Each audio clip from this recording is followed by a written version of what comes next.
I wanted to share some thoughts with you and maybe sort of float some ideas with you all around creative value as a freelancer, as an entrepreneur, as a just person who does creative work, because I think it's really important to know our value, not just the value of the work we're doing, but our value, and know what we kind of stand for in our work. So as a little introduction, I am Tom. I've been in the design industry for about 15 years, and at least half of that as a freelancer. And what I do is I help creative people, creative freelancers, design their businesses to be the most inspired selves, and really to kind of achieve the visions of success that they want to reach. Because every individual has their own idea of success. And I'm sure sort of, as you listen, that hopefully that will start to spark that thought that what you deem as your success might not be the same as somebody else. You might have little inclinations or little inspirations from somebody else, but it's all you. And I'd really like to cement that thought with you this evening, is that it's all you. After the session, if you want to get in touch with me, you can email me, hello@tomjepsoncreative.com. I'd love to hear from you. I will say that everything that I'm sharing, everything that I kind of put on the table this evening, this is based on my experience. And it really is genuinely what I would love to see for freelancers and creative individuals everywhere. Because I believe it's important.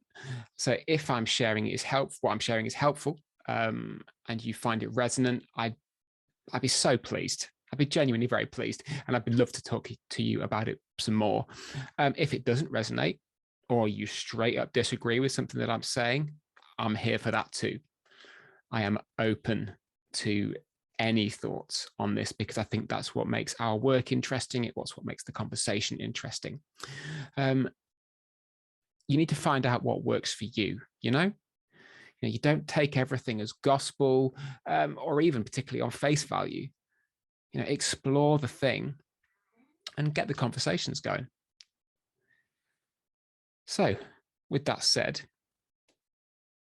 I want to think a little bit about working as a creative freelancer, working as a creative person in a service-driven industry. When you take on freelance work, you deem, I believe that you know that it is the best thing for you. Like that scenario where you are at the time, that is the best thing that you've ever done for yourself in your entire professional life. And it is not doom and gloom a lot of the time. But there are a few things which could be challenging to us as freelancers. The first of which is our clients. We need clients. We have to have clients. If we are in a service-based business, we are freelancers providing a skill for money. We need clients. But our clients, right, they have perceptions of what we do and who we are, and they have expectations, their expectations when they engage with us. Clients I have had in the past, or have engaged with, have had conversations with, they have perceived that I am there for their benefit, right? And we're ready to do their work whenever they need. It's almost like we're a hired hand. We're just a service to be bought. And this selling of services, this purchasing of services by a client, they can haggle. It's like it's a game. It's like going for the lowest possible price for the thing which we're putting out there as the service which we offer. And we know that's not always the case. Not every client does that, but some do. And that can make our whole freelancing thing, whatever it is we're doing, it can make it really bloody hard. So kind of the realities of what we get into, we end up working all the time because we don't step away and we don't switch off. We don't give ourselves that time because we have this expectation that a client has put onto us. We want to do a good job. We are professionals at the end of the day, and we want to do a good job, and we want to be there for our clients. And that is admirable because we want to do a great thing for somebody else. But we end up working on stuff which just eats up all of our time and our energy and all of our money. Because when you're working for yourself as a freelancer, time and energy equal money. Those things are our commodity, I guess. And when we're focusing on the stuff that, these things which eat up all our time and our energy, they might not quite align with what we set out for ourselves when we started our freelance journey. These pieces of work that we take on, they don't really align eventually with what we want to do. We're doing it because it's work and someone's happy with what we're doing and it's paying us, and that's all good. But they don't really line up. And our energy, it just drops off a cliff. We just run out and it depletes until we have nothing left. So we're in this position of doing work, and we end up spending our time and our energy and our money trying to make a bad, quote unquote, bad thing into a good thing. We try and change the scenario rather than maybe leaving that scenario. We're trying to sort of flip it on its head or find the good bits inside it just to keep it going. And with all this, we can be happy. And I'd say that the majority of freelancers, the majority of the time, are happy. People I've spoken to, they are happy in what they're doing. But it's because when you're in it and you're just doing the do and you're just kind of chugging along and you're not sort of seeing the bigger picture and kind of the little choices, the micro choices that we're making day to day, we're not quite aware of that stuff and how it is impacting the reality of our sort of freelance life.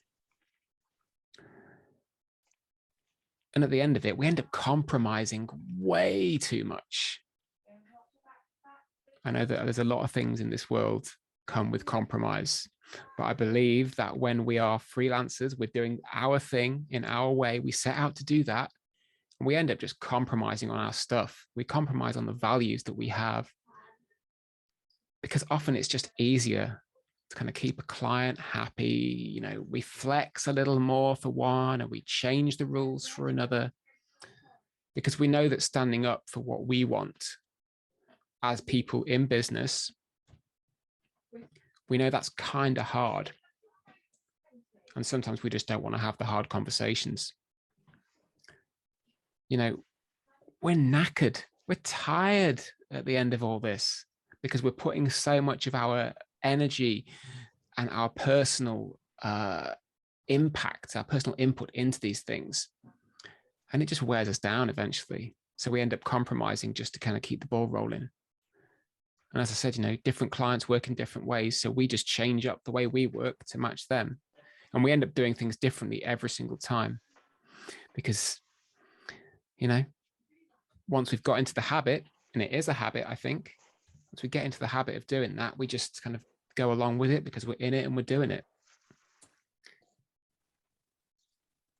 All things considered, the expectations of our clients, the realities of the things that we do day to day, the compromises that we have to make, it all adds up to something pretty savory, right? It's not something that when we think about it, kind of, we wouldn't want to have that. You wouldn't start your business and go, oh, yeah, I want to do these things. It's a pretty savory place to be. So thinking about that, why is it so important to define our creative value as we run our freelance business? And one thing I'd like to stress all the way through this is that as freelancers, although some people may not see it, freelancing is a choice for business. It is a freelance business. If you are selling something to a client, it is a business. You know, if you are doing activities that generate you passive income and you are doing it for yourself to pay your bills, that is a business. So why is defining our creative value important for us as we run this freelance business? It's really important because it gives us the opportunity to learn how to talk about ourselves in terms of what we want, what we need, and what we offer in a way which is rooted in a reality. Okay. It's the thing where we say, this is what it is for me. I want this for my business. I want this for me. I need this for my business. And I offer this thing because this is the way it is. And a lot of the time, it is more than the skills that are on paper. You know, my craft is as a UX designer.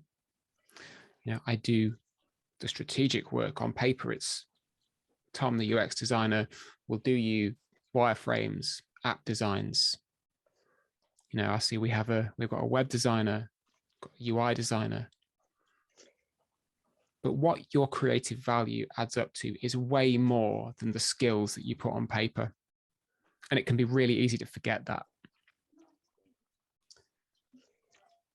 When it comes to having these conversations, and it's not fear-free, okay? I can say this, and I hope you can believe me when I say it, that it's not fear-free, but it becomes way less intimidating. The more times you say, hey, this is me. This is what I value. It becomes way less intimidating every time because you start to internalize it and you start to believe it. It might still be a hard conversation because a client may want to, they want to haggle with you a little bit. They want to barter with you. They want to see if they can kind of push the relationship around a little. But it's easier to do that and have that conversation when you know what you're there for and what really matters to you. And at the end of the day, there's really no comparison or competition for what you do because there's only one you. There are loads of UX designers out there, but I know that each of them is an individual. They're an individual because they think about solving a problem in a particular way. They think about clients and customers in a particular way. And so do you. You think about your thing in a particular way, which is unique to you. So you can enter a conversation with a client or a customer, stakeholder in the business if you're working for somebody else. And you can enter that conversation and just kind of say, hey, this is me. This is my uniqueness. This is my unique take on this thing. Now, what we call creative value, I think it's part of our fabric, right? It's the thing that, you know, if you split us in two, it'd be the part of the thing which you see inside, right? It's part of our identity. The things you value make up your identity as a creative person. And it can be really hard to put that on the table when you are doing something which is as transactional as service-based work.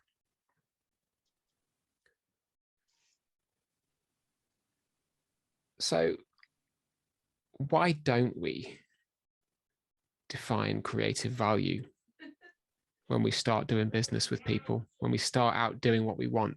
You know, you might say, oh, I want to be a freelancer and work for myself. And that is a really, really great starting point because I believe that anyone who has even had the thought probably knows it's the right thing for them. But when it goes past that, when it goes beyond, oh, I want to work for myself and do some freelance work, why don't we define the actual things which we value and really lay them out there?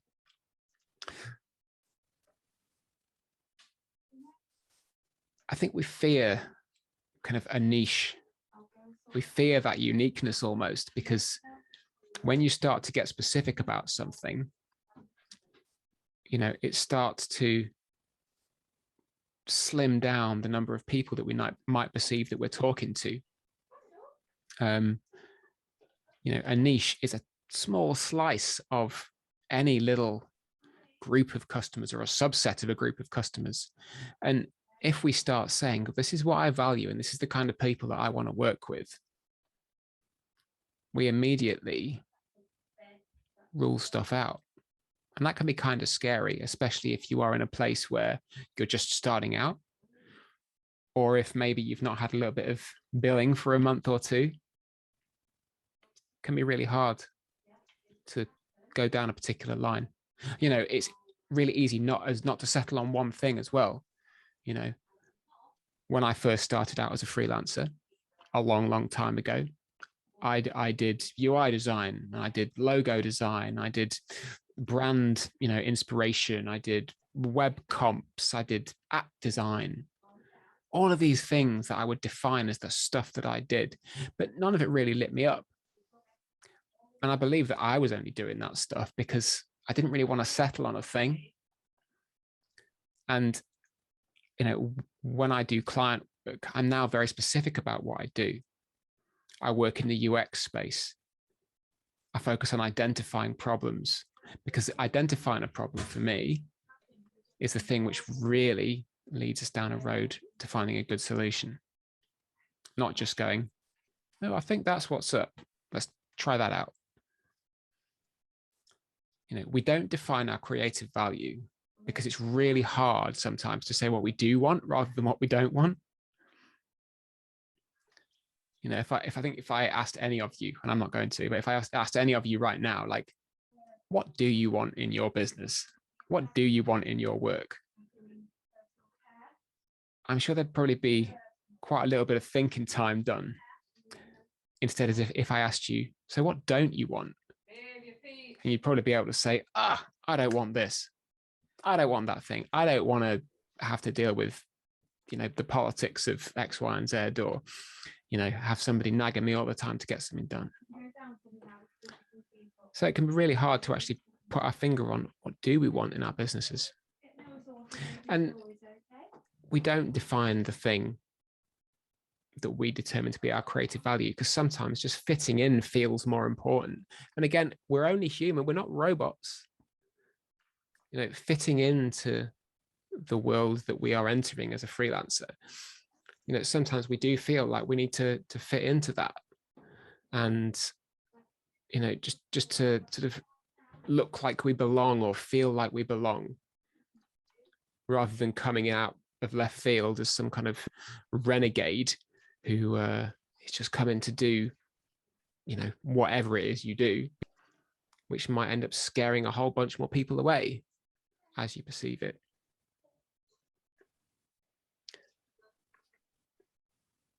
But speak to what you do, all right? Do it in your voice, because people will listen. You're unique. You are an individual in the business that you have chosen. And the reason that somebody would come and work with you is not because you're a great UI designer. It's not because you're a great copywriter. It's not because you're a great app developer.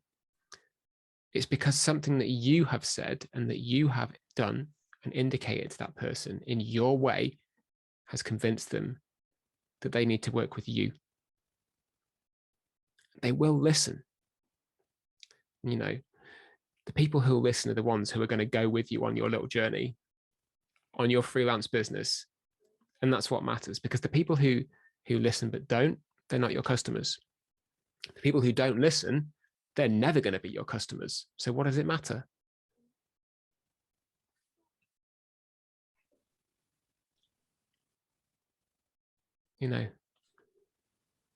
You are more than your business, all right?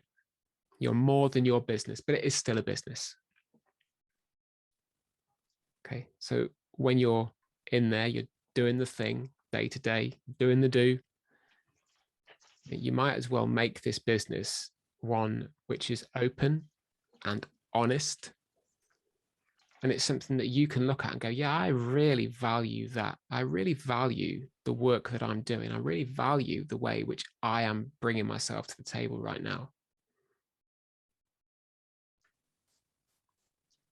Because you are, the thing is, the sum of the parts is greater than the whole, something like that. I can never remember that one. But there's more to it than just the stuff on paper. Okay. Now, an interesting thought that came to mind as I was kind of putting some of these ideas together over the last week or so was that, are the values we have, are the values we define for ourselves, are they fixed? Are the things which we say, this is my creative value as a creative freelancer, is that stuff fixed down? Is it nailed down? Do they have to stay the same all the way through? Do we have to value the same stuff all the way through?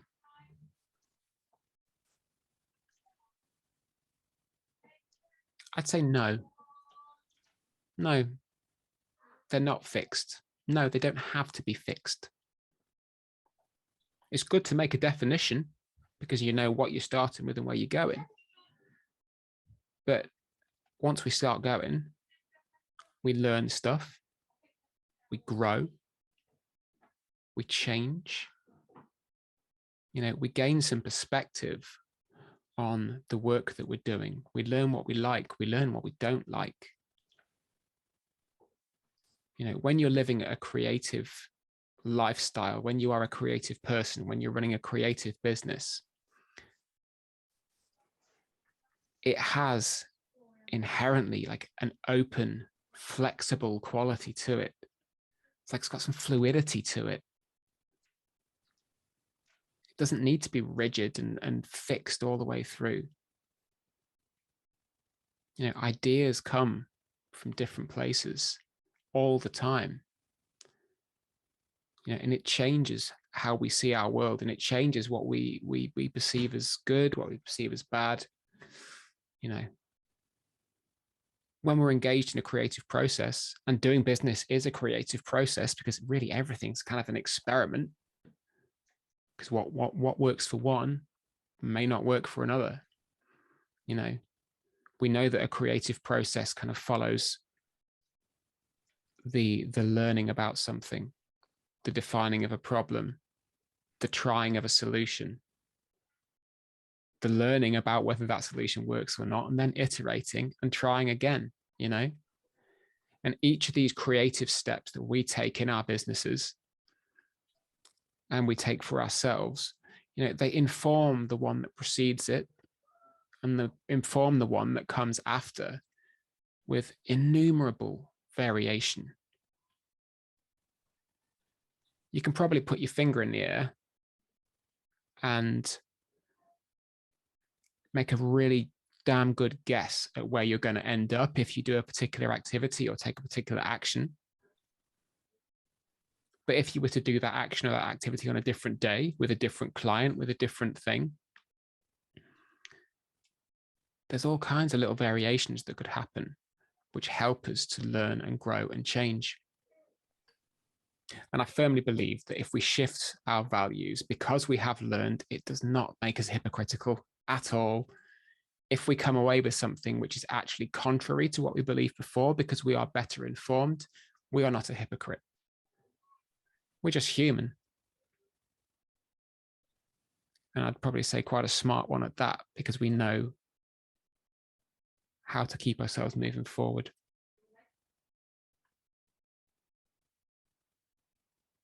So that's kind of the heavyweight bit done. Freelance work, it is a business and it can be kind of challenging. But by defining the value that we hold for ourselves and the value we hold for our creative work, and we define that and we hold that firmly to begin with, it allows us to speak in a way which is open and honest and real in our own voice. And we can talk to the people who we'd like to be our customers, and we can say, hey, this is me. This is what we get. These are the things that I do, but this is how I do it. And this is why I do it. And this is why I want to do it for you. And then they go, great, let's take it on. Let's go on. Let's sign off a contract and let's get some work done. And they're doing it because they've engaged with you. You know, you're allowed to grow. You're allowed to change. You're allowed to gain a perspective because it just adds value to your value every time. Okay. I mentioned at the beginning, there are a couple of things that I'd like to share with you that you can take these away. Say, I'm not going to call for audience participation. I was going to make this kind of a workshopy thing, but it's 7 o'clock at night, maybe 8 o'clock if you're in Europe. So these are two things which I do with coaching clients. Because when I say that I help creative freelancers, I am a coach, and I partner with people to help them find and define these values for themselves. And these are two things that I like to do with people to just help them ask some questions of themselves, which they may not have asked previously, because it can be really interesting to see where the answers take you. So while it might be a bit of a challenge to look where you are right now, look beyond where you are right now, you know, you got into being a freelancer for a reason. Okay. You had a vision, you had values, you have values, you have principles, and you have a purpose. And all these things, they're driving you forward. And they're going to keep you going forward in your business for as long as you want to be there. Okay. And these things, they can get kind of buried in the mire. But we're going to ask ourselves some questions. And we're going to try and resurface some of this stuff so you can sort of remember who you are a little bit. And I really want you to remember that you can communicate this stuff with people in your way. And you can communicate what you set as a boundary, because your values, the things which you perceive as right or wrong, you know, good or bad, tolerable, intolerable, they start to form the boundaries of how you want to work. And you can communicate that stuff to your client. You know, deep down, you know this stuff. It's buried. It's buried. It's buried down there somewhere. And even if you aren't able to find like specific words to articulate it right now, you kind of know. And I know I said up front, it's easier to say what you don't want than what you do. But somewhere in there, I'm pretty sure, you know, you do know what you want. You can't find the words for it maybe, but you kind of know. And you know the kind of people you want to work with, although you might be a little bit afraid of saying, oh, this is who I want to work with. You're afraid of that niche. You know who you want to be, the kind of person that you want to be in your business, the kind of person you want to be outside of your business, right? And the clincher is that you know quite clearly what you don't want. You know, you no longer see yourself working with clients that don't light you up, working on work, projects, tasks that don't light you up. You're no longer going to do stuff that doesn't fit your skill set. You know, you can jettison the stuff that you don't want to do anymore. So this first little series of questions for you, it's all about kind of finding a destination and sort of finding out where you want to go and what you want when you get there. It can be really heckin' hard. I avoided a swear there, just, you know, keep it friendly, but it can be really bloody hard. Because a lot of the time when we're starting out on our journeys as freelancers, this is kind of like, again, finger in the air, going to go this way. But knowing what you really want to see when you get there, that's just an unknown quantity, isn't it, really? So if you want to write these down, please feel free. I will send a little recap of this session to everybody once we're done. So if you haven't got a pen and paper to hand, that is fine. But maybe just sit and think about them for a little bit with a cup of tea tonight or with your coffee tomorrow morning. It's 4 questions for you. And if they, take the form of statements. When you're looking for your destination, where you want to go, right? You can say, what I don't want is things. So you can say to yourself, what I don't want is to work past 12 o'clock on a Friday. What I don't want is Slack channels pinging off at me every 5 minutes. You know, what I don't want is clients who keep asking me to work at the weekend. It can be anything. It can be stuff that you may perceive as trivial. It can be stuff which is so fundamentally grounding that you don't know why you've not said it before. But it all starts to fill up in this little pile of don'ts. And it's good to kind of get that stuff out there. Because once you've got those things out there and you've got that little pile of what I don't want is, you can cast it from your mind for a moment. And you can really start to sit there and say, well, what I want is things. They might be the exact opposites of what you don't want. They might be something in a different realm. But you could say, you know, like, what I want is clients who are happy to talk about the challenge rather than just looking for solutions. What I want is time to drop my kids off at school in the morning and come home knowing that I've completed my bit of routine for today. That's mine, just in case. One of the reasons which I actually got into this in the first place, so sidebar, is so that I could put family first. That's one of my values. So what I don't want is something which eats up every hour of my day and blocks me from doing the important stuff. What I want is to be able to drop my kids off at school. So the next question to ask yourself is, what is driving you? What's propelling you towards what you want? What's motivating you to get to the thing that you really want for your creative work, for your creative business, for your creative freelancing? What stuff is propelling you towards that list of wants, that one want? It might only be one, but what's driving you there?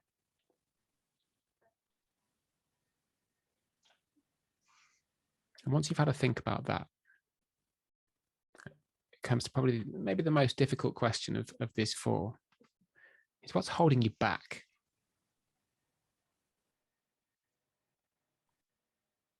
What's holding me back from what I want? It might be practical. It might be that you don't know X, Y, and Z tools, or you don't have such and such qualification.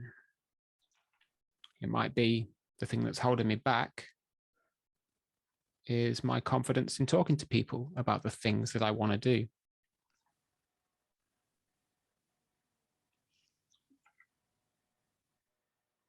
It's really important to see those things for yourself. It might not be easy, and I hope I don't cause anyone any trauma with this, because it may not be easy to say, actually, these are the stuff that's holding me back. But once you've gotten it out there, you can say, okay,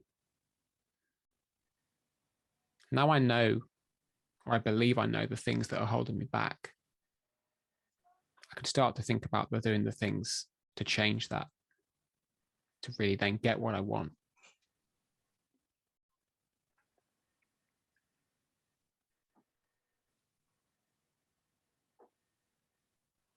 I hope those questions resonated slightly, gave you some food for thought. So we're going to dive on to the next one. And again, a couple of quite big, meaty questions. Think about your purpose in your work, okay? And this stuff is maybe a little more practical, but it's kind of it's where all those wants and don't wants and the drivers and the kind of the anchors, all that stuff feeds into this, okay? So think about the role that you have, your job that you've got. You are a coach for creative people. You're a freelance web designer. You're a project manager. You're a freelance copywriter. How do you sort of name and describe that thing that you do? Okay.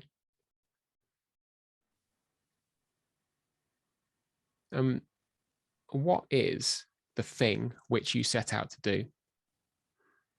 We said before, you may have started off saying, I just want to be a freelancer and work for myself. Cool. But what else? It's always a bit like an improv thing. It's like saying sort of, yes, and like it's adding to this thing. So yeah, you're a freelance copywriter. But what was your kind of goal when you set out to do that? Have a think about the things that you want for your business. Is any of that going to inform this? And what in that kind of thing that you set out to do, what was the reason for it? What was the biggest driver? Listed a few of those down before, didn't we? So kind of what's the reason behind it? Why are you doing this thing as a freelancer above anything else that you could possibly do?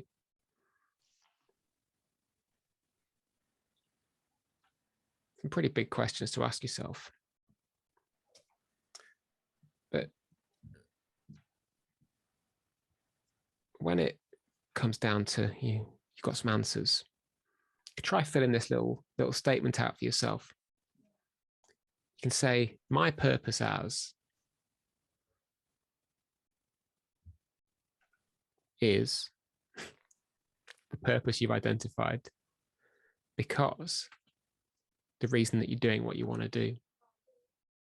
So it might be, let's think myself as an example, my purpose as a coach for creative people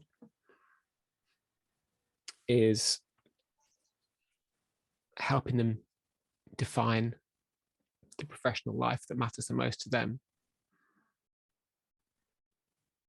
Because I believe that everyone should have the opportunity to do work they want to do on their terms and love every second of it. So how about you? Something else to stew on while you're having a cup of coffee tomorrow morning.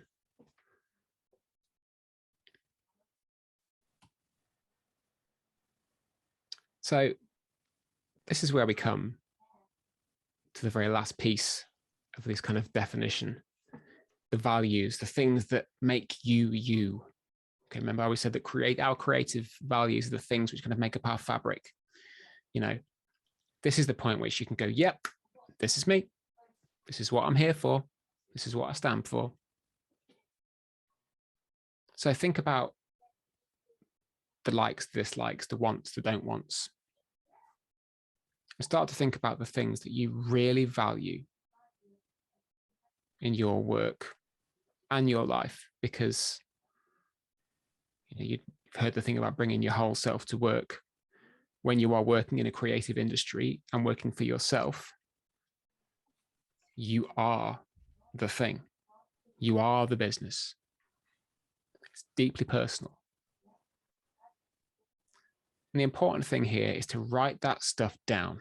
Okay, write it down so you can see it, so that you can see it. You don't have to share it with anyone else. I promise. But it's so that you can see it and you can go, hey, whoa, surprise myself here.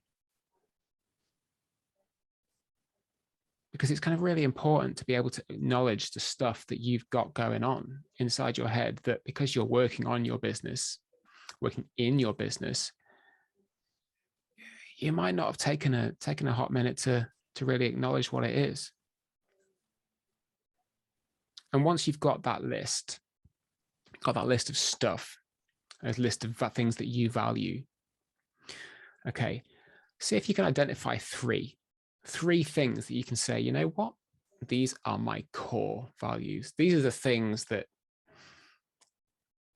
above all else, this is what I stand for. This is what really, this is what really drives me to do what I do.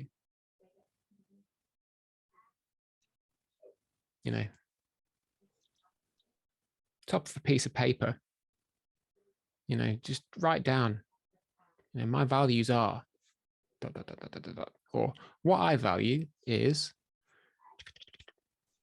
get it all written down.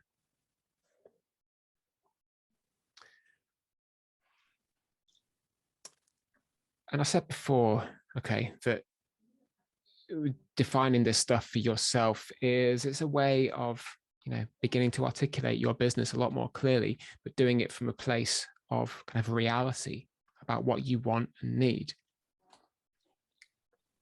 So, start sharing that stuff. Get your voice out there, by answering some of those questions. That's going to bring you closer to understanding what you really want from your business. It might not give you full clarity, but it's going to give you a little bit of a head start on what you want to get out of this life you've chosen as a freelancer. It'll give you the confidence to own that space, because you're still you. You're the only one of you. So you do you. Start doing it now. You don't, this is where I may come off as a little controversial, I guess, but you don't need to have the grand strategy or the grand plan. You just need to do one step after one step after one step. Just start now. And don't be afraid to bring a little more you into your socials, into the emails you have with people, into your conversations, okay? Because the people that will listen are the people that you want as your customers. Think about who you're talking to. If you want to talk to a specific person or a specific type of person, so, remember that niche. Think about who you're talking to them. What do they want to know about you?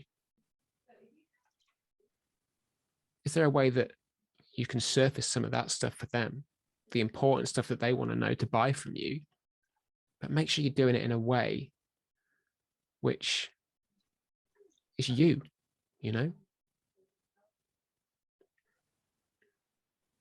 So my challenge to you, thinking about all that stuff, is just to get out there and really start to define the spot on the map that is yours. Okay.